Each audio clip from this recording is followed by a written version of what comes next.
وَلَقَدْ يَسَّرْنَا الْقُرْآنَ لِلذِّكْرِ فَهَلْ مِن مُّدَّكِرٍ۔ بسم اللہ الرحمن الرحیم۔ آیت نمبر 43 میں اللہ سبحانہ تعالیٰ فرماتے ہیں کہ معاف کرے اللہ تجھ کو۔ کس کو کہہ رہے ہیں؟ نبی صلی اللہ علیہ وسلم سے۔ کیوں اجازت دی تو نے ان کو یہاں تک کہ ظاہر ہو جائے تجھ پر وہ لوگ جو سچے ہیں اور جو جان لیتا تو ان کو جو جھوٹے ہیں۔ اب یہاں پہ دیکھیے ٹیسٹ آ گیا نا کہ اس وقت اللہ سبحانہ تعالیٰ نے فرمایا کہ اگر تم ان کو اجازت نہ دیتے تو انہوں نے پھر بھی نہیں جانا تھا، تو کم از کم ان کا نفاق کھل کے تمہارے سامنے آ جاتا۔ نہیں اجازت مانگتے تو اس سے وہ لوگ جو ایمان رکھتے ہیں اللہ پر اور یوم آخرت پر کہ جہاد کرے وہ اپنے مال سے اور اپنی جانوں سے، اور اللہ خوب واقف ہے متقیوں سے۔ اور در حقیقت اسے اجازت مانگتے وہی لوگ ہیں جو نہیں ایمان رکھتے اللہ پر اور یوم آخرت پر، شک میں پڑے ہوئے ہیں ان کے دل، سو وہ اپنے شک میں بھٹک رہے ہیں۔ اور اگر وہ ارادہ کرتے نکلنے کا تو ضرور تیار کر لیتے کچھ نہ کچھ ساز و سامان، لیکن ناپسند ہی کیا اللہ نے ان کا اٹھنا تو روک دیا اس نے ان کو، اور کہہ دیا گیا کہ بیٹھے رہو ساتھ بیٹھے رہنے والوں کے۔ اب یہاں پہ دیکھیے کہ اللہ سبحانہ تعالیٰ فرماتے ہیں نبی اگر ان کا نکلنے کا ارادہ ہوتا تو کچھ تیاری کرتے، کہ گھوڑا اپنا سامان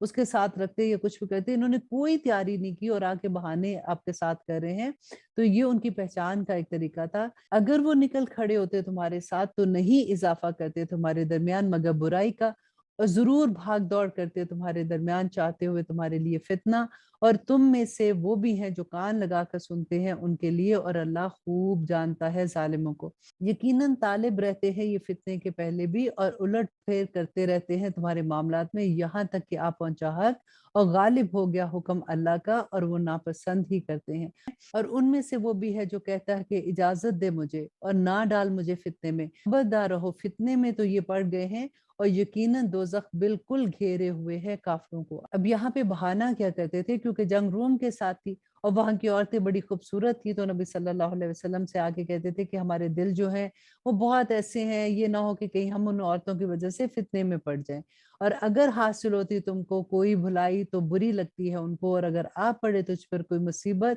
تو کہتے ہیں یقیناً درست کر لیا تھا ہم نے اپنا معاملہ پہلے ہی، اور لوٹ جاتے ہیں وہ خوش ہوتے ہوئے۔ اب یہاں پہ دیکھیے منافقین کی ساری اتنی ڈیٹیل میں بات آئے گی کہ کس طرح سے وہ نبی صلی اللہ علیہ وسلم کو تنگ کیا کرتے تھے، مسلمانوں کے درمیان میں فتنے کریٹ کرتے تھے۔ مومن ایسی حرکتیں نہیں کر سکتے۔ جو صحابہ تھے جو نبی صلی اللہ علیہ وسلم سے محبت کرتے تھے، آج بھی آپ دیکھیے یہی ٹیسٹ ہے آج بھی کہ وہ لوگ جو فساد کرتے ہیں، فتنے کریٹ کرتے ہیں، وہ لوگ کون ہیں؟ جو اندر سے منافق ہوتے ہیں۔ اور اللہ سبحانہ تعالیٰ نے فرما دیا کہہ دو کہ ہرگز نہیں پہنچ سکتی کوئی مصیبت ہم کو بجز اس کے جو لکھ دی ہو اللہ نے ہمارے لیے، وہی ہے کارساز ہمارا، اور اللہ پر ہی بھروسہ رکھنا ہے مومنوں کو۔ کہہ دو کہ نہیں ہو تم منتظر ہمارے حق میں مگر دو بھلائیوں میں سے ایک کے، اور ہم منتظر ہیں تمہارے حق میں کہ ڈال دے تم پر اللہ عذاب اپنے پاس سے یا ہمارے ہاتھوں سے، سو انتظار کرو تم، یقیناً ہم تمہارے ساتھ انتظار کر رہے ہیں۔ آیت نمبر 53 میں اللہ سبحانہ تعالیٰ فرماتے ہیں کہہ دو کہ خرچ کرو تم خوشی سے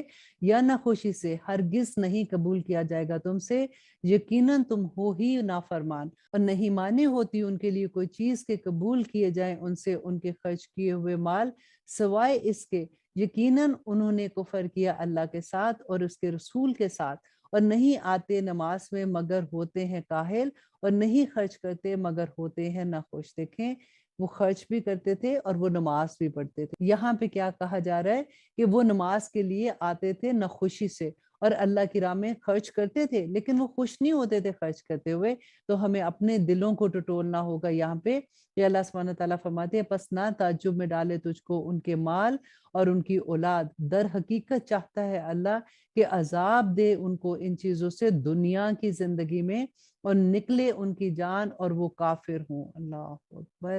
دیکھیے اللہ سبحانہ تعالیٰ فرماتے ہیں کہ ان کے مال اور ان کی اولادیں دیکھ کر یہ نہ سمجھنا کہ اللہ نے بڑا کرم کیا ہے، اللہ چاہتا ہے کہ اسی اولاد کو نافرمان ان کا بنا کر ان کو عذاب میں ڈال لے اس دنیا میں، اور ہوتا ہے جب اولاد نافرمان ہو جاتی ہے نا تو پھر آنسو کوئی نہیں رکتے، اور پھر جب اپنا مال ہی ہمارے اگینسٹ آ جاتا ہے تو پھر اللہ سبحانہ تعالیٰ کی وہی تو ہے نا۔ اور آیت نمبر 56 میں اللہ سبحانہ تعالیٰ فرماتے ہیں اور قسمیں کھاتے ہیں اللہ کی کہ یقیناً وہ تم میں سے ہیں،